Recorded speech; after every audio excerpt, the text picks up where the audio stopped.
Perkenalkan, nama saya Gusti Agung Suradwipa. Di sini saya akan menjelaskan materi tentang kerajaan-kerajaan Hindu-Buddha di Indonesia. Kerajaan pertama adalah Kerajaan Kutai Martadipura. Kerajaan Kutai Martadipura merupakan kerajaan Hindu tertua di Indonesia. Informasi awal mula Kutai diketahui dari 7 gua Yupa dengan huruf Palawa dan bahasa Sanskerta dari abad keempat Masehi yang menjadi sumber utama bagi para ahli untuk mengetahui sejarah keberadaan kerajaan Martadipura. Yupa dikeluarkan pada masa pemerintahan Raja Mulawarman. Kutai Martadipura berdiri sekitar abad kelima Masehi. Kerajaan Kutai Martadipura terletak di hulu Sungai Mahakam di daerah Muara Kaman, Kalimantan Timur. Nama-nama raja yang pernah memerintah di Kutai yaitu Kudungga, Asmawarman, dan Mulawarman. Kerajaan yang kedua adalah Kerajaan Tarumanegara.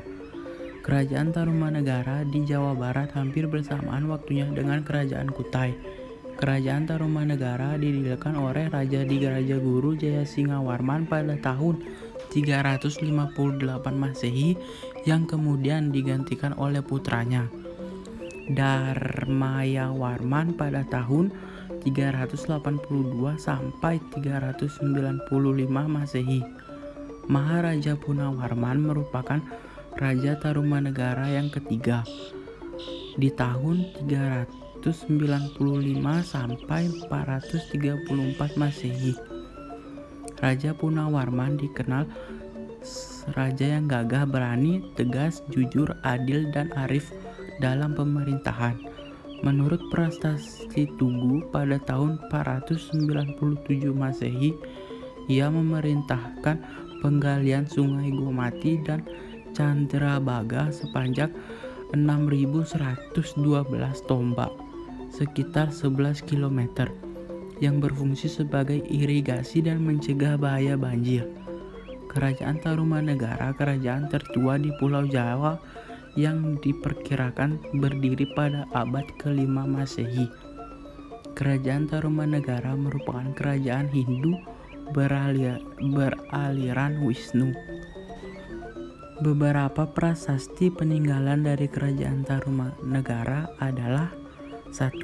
Prasasti Tugu, 2. Prasasti Ciarenten, 3. Prasasti Kebun Kopi, 4. Prasasti Muara Cianten, 5. Prasasti Jambu, 6. Prasasti Lebak atau Cidang Hiang, 7. Prasasti Pasir Awi atau Prasasti Cemperai.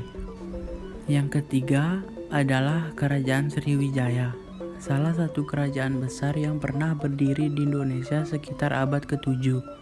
Adalah Kerajaan Sriwijaya yang mampu berkembang sebagai negara maritim dengan menguasai lalu lintas pelayaran dan perdagangan dari Selat Malaka, Selat Sunda, hingga Laut Jawa. Sriwijaya merupakan kerajaan bercorak agama Buddha. Raja pertamanya bernama Sri Jayanaga. Sedangkan raja yang paling terkenal adalah Raja Balaputra Dewa. Hal ini berdasarkan sumber sejarah kerajaan Sriwijaya diperoleh dari prasasti yang berasal dari dalam negeri dan prasasti luar negeri. Yang pertama, prasasti yang berasal dari dalam negeri. Prasasti kedudukan bukit, Talang Tuwo, Telaga Batu, Kota Kapur, Karangbirahi, Palas Pasemah, dan Among Hapasa. Yang kedua, prasasti yang berasal dari luar negeri. Prasasti Ligor, Malanda, Canton, Grahi, dan Cahaya. 3. Sumber sejarah lain tentang kerajaan Sriwijaya diperoleh dari seorang pendeta Tiongkok yang bernama Itis. Yang keempat adalah Kerajaan Mataram Kuno. Kerajaan Mataram Kuno berdiri pada abad ke-8 Masehi. Kehidupan politik Kerajaan Mataram Kuno diwarnai dengan pemerintahan dua dinasti, yaitu dinasti Sanjaya yang beragama Hindu dan dinasti Syailendra yang beragama Buddha. Sumber sejarah Kerajaan Mataram Kuno diperoleh dari prasasti peninggalannya. Misalnya prasasti Canggal, prasasti Kalasan, prasasti Ligor, prasasti Nalanda, prasasti Klura, dan prasasti Miantayasih. Mataram kuno diketahui dari prasasti Canggal pada tahun 732 Masehi, ditulis dalam huruf Palawa dan bahasa Sanskerta. Kerajaan yang kelima adalah Kerajaan Medang. Mahamantri Ihino Empu Sindok memindahkan ibu kota Kerajaan Mataram kuno dari Jawa bagian tengah ke Jawa bagian timur, di mana ibu kotanya terletak di dekat Jombang di tepi sungai Berantas. Empu Sindok selanjutnya mendirikan dinasti baru yang bernama Dinasti Isyana, yang menggantikan dinasti Shailendra sekaligus menjadi raja pertama dengan gelar Sri Maharaja Rakai Hino Sri Isyana Wikramadharma Tunggadewa yang memerintah tahun 929 sampai 948 Masehi. Sumber sejarah yang berkaitan dengan Kerajaan Medang diantaranya Prasasti Pucangan, Prasasti Anjuk Ladang dan Prada, Prasasti Limuh, Prasasti Sirah Keting, Prasasti Wurara, Prasasti Semanggake, Prasasti Silet, Prasasti Turunhyang, serta Prasasti Ganda Kuti. Kerajaan yang keenam adalah Kerajaan Kediri. Munculnya Kerajaan Kediri berawal dari pembagian Kerajaan Medang oleh Raja Airlangga menjadi Jenggala dan Penjaluk Kediri yang dibatasi oleh Sungai Berantas. Berbagai sumber sejarah Kerajaan Kediri pada umumnya berupa prasasti, di antaranya Prasasti Pandelegan, Prasasti Panumbangan, Prasasti Hantang atau Ngantang, Prasasti Talan, dan Prasasti Desa Jeput. Raja pertama Kerajaan Kediri adalah Sri Jayawarsa dengan prasastinya yang berangka pada tahun 1104 Masehi. Kitab-kitab peninggalan Kerajaan Kediri antara lain adalah 1. Kitab Bharatayuda, Kitab Kresnayana, Kitab Lubaka, dan Kitab Smaredana. Kerajaan yang ketujuh adalah Kerajaan Singosari atau Singasari. Sumber sejarah Kerajaan Singasari antara lain Kitab dari para Raton, Kitab Negara Kertagama, dan beberapa prasasti, di antaranya Prasasti Balawi, Maribong, Kusmala, dan Mula Malurung. Kerajaan Singasari atau Singosari merupakan sebuah kerajaan di Jawa Timur yang didirikan oleh Ken Arok pada tahun 1222 Masehi. Kerajaan Singosari mencapai puncak kejayaannya pada masa pemerintahan Kertanegara. Ia bercita-cita meluaskan kekuasaannya meliputi seluruh wilayah Nusantara. Kerajaan yang delapan adalah Kerajaan Majapahit. Kerajaan Majapahit dianggap kerajaan Hindu-Buddha yang terbesar dalam sejarah Indonesia. Sumber sejarah Kerajaan Majapahit diperoleh dari Kitab Para Raton, Kitab Kakawin, Sutasoma, dan Kitab Negara Kertagama. Selain itu, terdapat beberapa prasasti, di antaranya Prasasti Gunung Butak, Kudadu, Belambangan, dan Langgarar.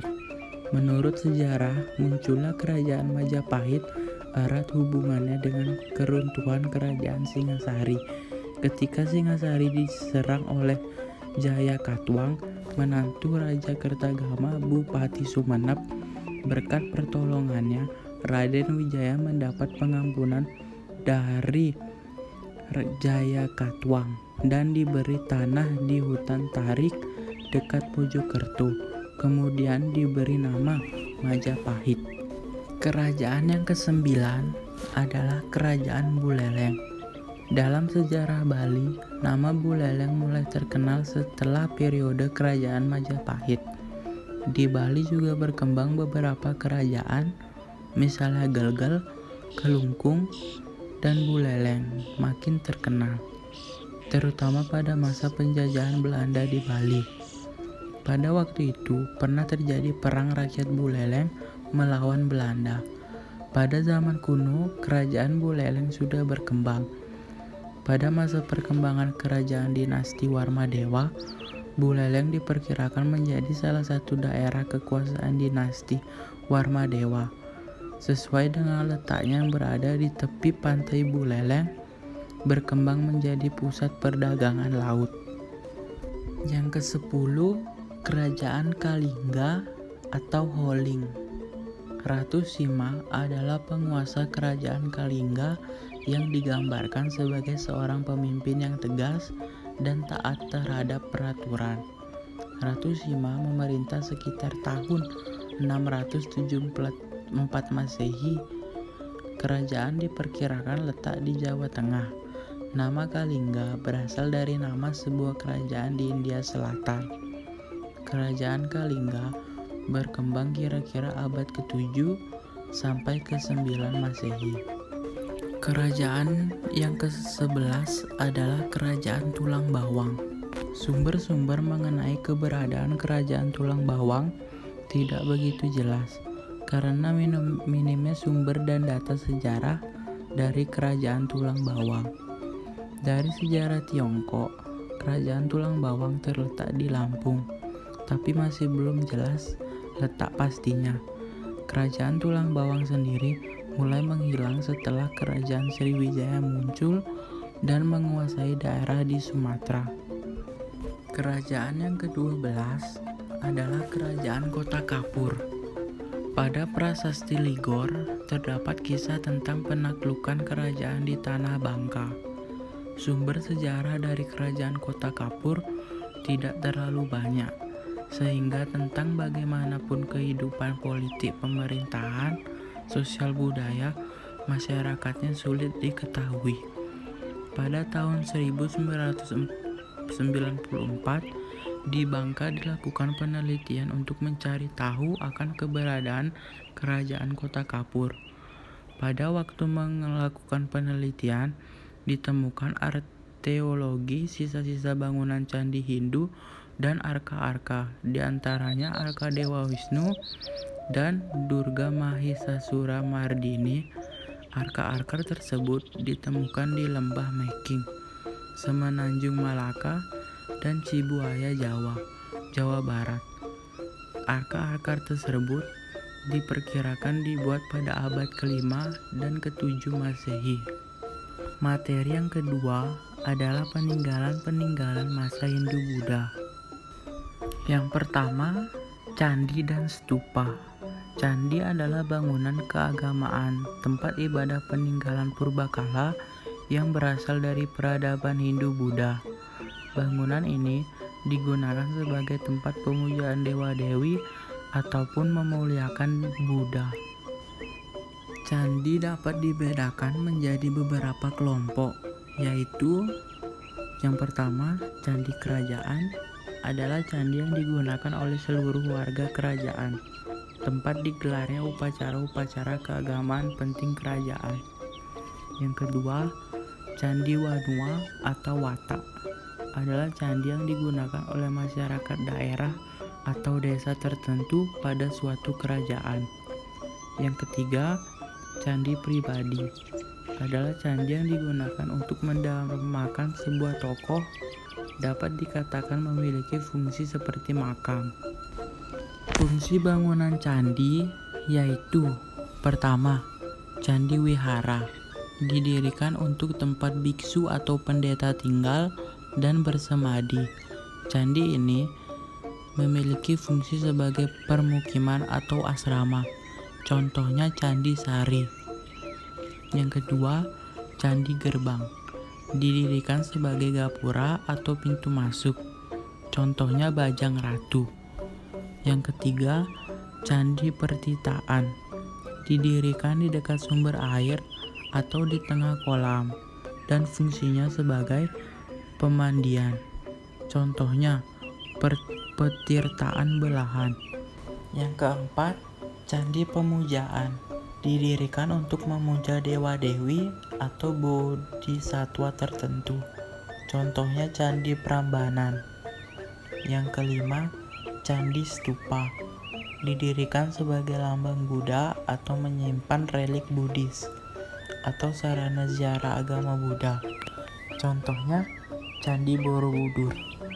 Yang keenam, Candi Pedarmanan, yakni candi yang didirikan untuk memuliakan arwah atau tokoh penting yang sudah meninggal. Contohnya Candi Belahan, tempat air langga dicandikan. Yang ketujuh, Candi Pertapaan. Didirikan di lereng-lereng gunung tempat bertapa. Contohnya Candi Dieng. Yang kedua adalah petirtaan. Petirtaan merupakan pemandian suci di kalangan istana. Misalnya petirtaan Tirta Empul dan petirtaan Jalatunda. Yang ketiga, gapura. Gapura merupakan bangunan berupa pintu gerbang. Gapura ada yang beratap, pandu raksa, dan berdaun pintu, dan ada yang menyerupai candi terbelah dua atau bentar. Misalnya Gapura Wringin. Yang keempat adalah pertunjukan wayang. Pertunjukan wayang merupakan peninggalan masa Hindu-Buddha. Jenis ini biasanya diiringi oleh alunan gamelan sebagai perpaduan dari seni pertunjukan, seni musik, seni peran, seni sastra, dan seni rupa. Yang kelima adalah relief. Relief merupakan seni pahat pada dinding suatu bangunan atau candi. Yang keenam adalah upacara keagamaan. Bentuk peninggalan ini misalnya ngaben dan kasodo. Ngaben merupakan upacara pembakaran pada masyarakat Hindu di Bali, dan kasodo adalah upacara mempersembahkan sesaji ke kawah Gunung Bromo yang dilakukan oleh masyarakat Hindu di Tengger, Jawa Timur. Ketujuh adalah prasasti. Prasasti merupakan tulisan pada batu yang memuat berbagai informasi tentang sejarah dan peringatan atau catatan suatu peristiwa. Misalnya prasasti Canggal. Kedelapan adalah kitab. Kitab merupakan karangan berupa kisah, catatan, serta laporan tentang suatu peristiwa atau sejarah. Isi kitab tidak berupa kalimat langsung, melainkan rangkaian puisi indah dalam sejumlah bait. Ungkapan dalam bentuk puisi ini biasa disebut kakawin. Yang kesembilan adalah patung atau arka. Bentuk patung Hindu tidak sama dengan bentuk patung Buddha. Patung Hindu umumnya berbentuk dewa-dewi, tokoh, dan makhluk mistik. Misalnya patung Raja Air Langga. Sedangkan patung Buddha bentuknya mewujudkan Sang Buddha Gautama sendiri. Sekian penjelasan dari saya ucapkan Om Santi Santi Santi Om.